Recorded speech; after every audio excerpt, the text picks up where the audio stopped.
Have you ever noticed how a story, when it's repeated enough times by enough news outlets, just becomes true?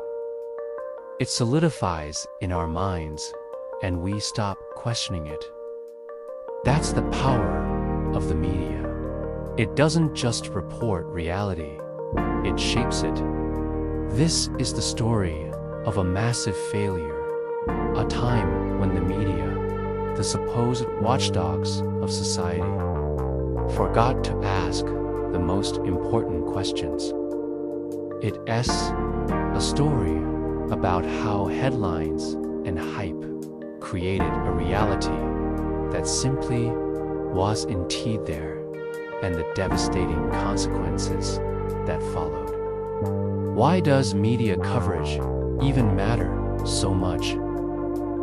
Because in our world, media attention is a currency.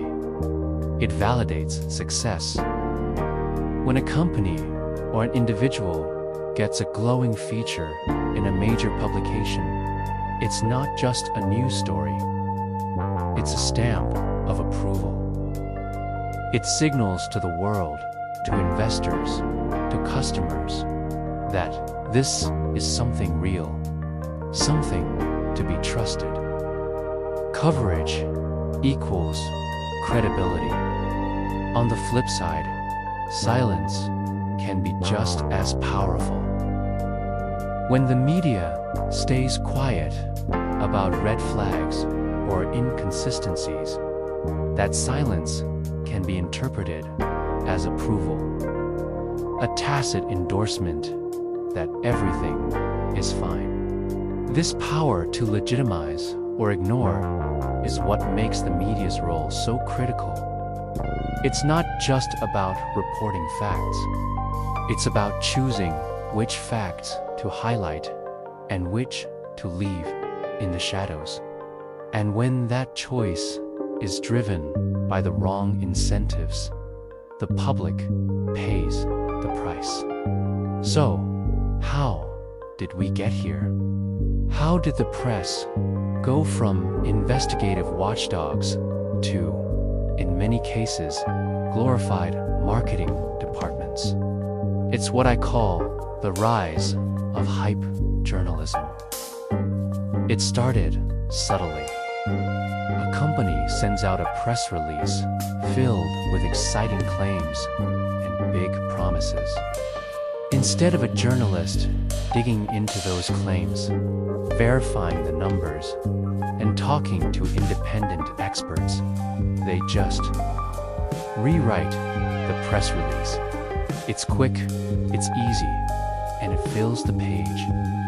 Then there's the problem of access journalism. Journalists need sources. They need to talk to the big names. But if you ask a powerful CEO a tough question they don't like, you risk getting blacklisted. Suddenly, you're not invited to the exclusive press briefings anymore. So, to maintain that precious access, many journalists soften their questions, pulling their punches to stay in the good graces of the people they presuppose to be holding accountable. And of course, there's the relentless pressure of the 24-hour news cycle. Speed over verification. In the race to be the first to publish, to get the most clicks, there's often no time for a deep dive. A rumor from an anonymous source becomes a headline. A competitor's story is re-reported without any independent fact-checking. It's a system that rewards speed, not accuracy, creating the perfect breeding ground for misinformation and hype. This leads directly to something called the echo chamber effect. It's a fascinating and terrifying phenomenon. It starts with one outlet, maybe a well-respected one, publishing a story based on flimsy evidence or just a press release. Then, another outlet sees that story. Instead of doing their own reporting, they simply report, they might write, according to publication X, and then repeat the same claims. Soon, a dozen other outlets do the same. Before you know it, the story is everywhere. It's trending on social media. It's on every news aggregator. What started as a single, unverified piece of information has now been amplified into an accepted fact. If you try to trace the story back to its origin, you'll find that the original source has all but disappeared. All that's left is a tangled web of articles, all citing each other in a circular loop. This echo chamber doesn't just spread information, it launders it. It takes a weak claim and, through sheer repetition, makes it feel solid and undeniable.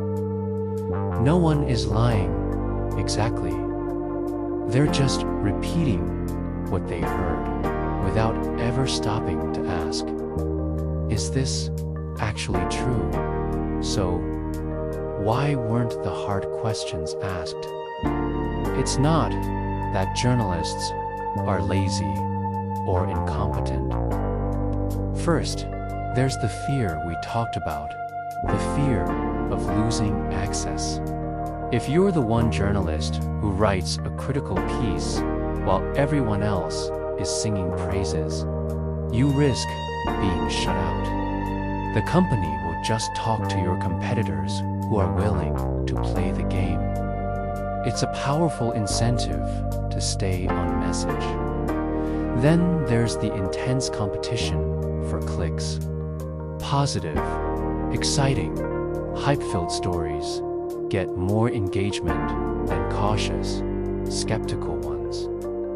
A headline that reads, "Visionary founder to change the world," will always get more clicks than one that reads, "Company S claims raise questions among experts." Newsrooms are businesses, and they are under immense pressure to generate traffic and revenue. This commercial pressure often pushes journalistic integrity into the back seat. Finally, there's the simple pressure to publish first. In the digital age, being a few minutes behind your competitors can mean losing thousands of readers. This rush to publish creates an environment where there's simply no time for the slow, painstaking work of real investigation. It's easier and faster to echo the consensus than to challenge it. When you combine the fear of losing access, the hunger for clicks, and the need for speed, you get a perfect storm where asking tough questions becomes a career risk, not a professional duty. And what was the cost of this silence? The impact was devastating, and it rippled through every level of society. First and foremost, the public was completely misled. People believed in a story that was, at its core, a fiction. They bought into the hype, seeing a revolutionary breakthrough where there was only an empty promise. This wasn't just a matter of being wrong. It was a profound breach of trust between the media and its audience.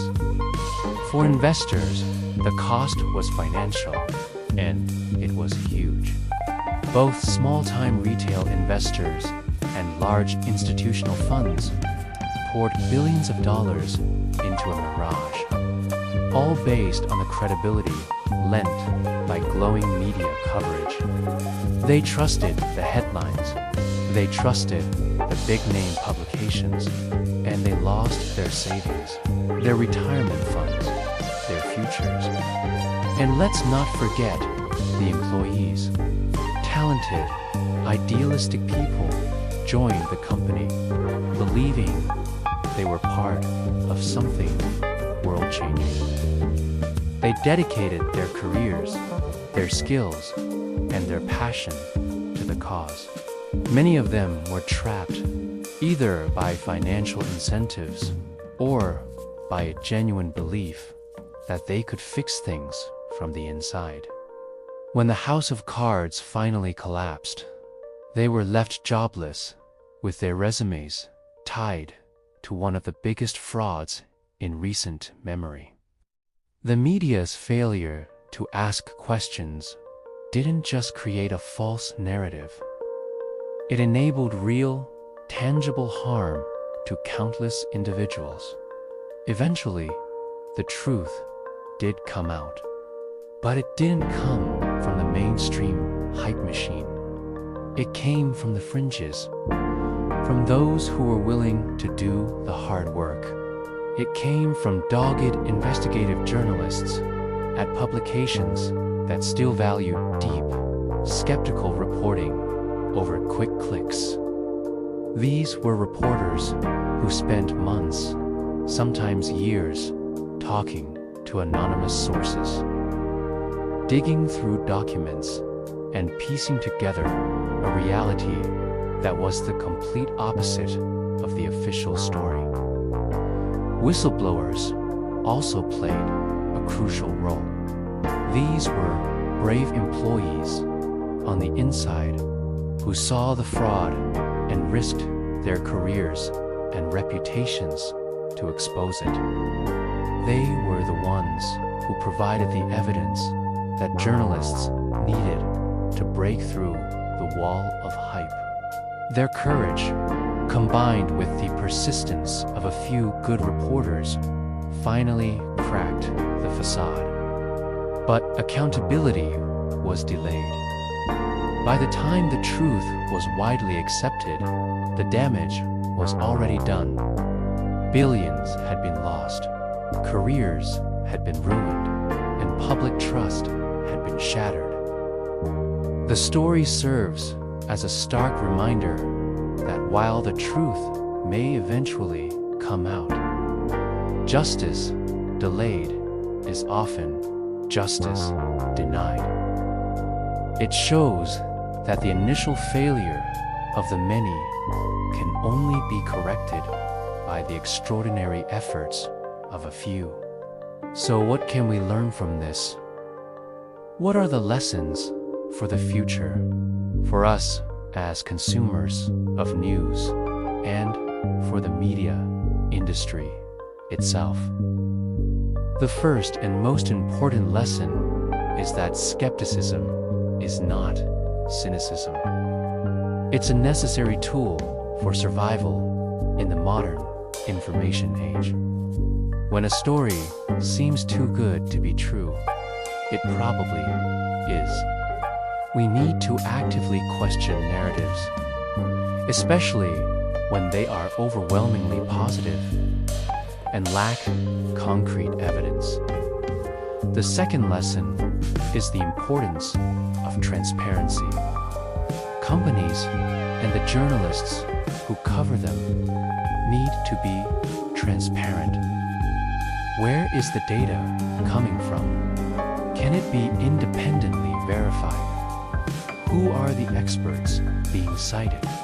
When the media simply parrots a company's claims without demanding this level of transparency, they become complicit in whatever follows. And finally, this all reinforces the idea that asking questions is a form of public protection. A critical, questioning press is one of the most important pillars of a functional society. Its job is not to cheerlead for industry or to amplify hype, but to be the voice in the room that says, "Wait a minute, let's double-check that." When the press abdicates that responsibility, It leaves the public vulnerable and unprotected. In the end, this whole saga teaches us a vital lesson. A free press isn't just about the freedom to publish whatever story you want. It's not just about getting the most clicks or being the first to break the story. At its core, a truly free and responsible press is about having the courage and the integrity to ask the questions that others want to challenge power and to hold the powerful accountable. It's about understanding that the loudest voice isn't always the most truthful one, and that sometimes the most important story is the one that no one else is telling. Thanks for watching.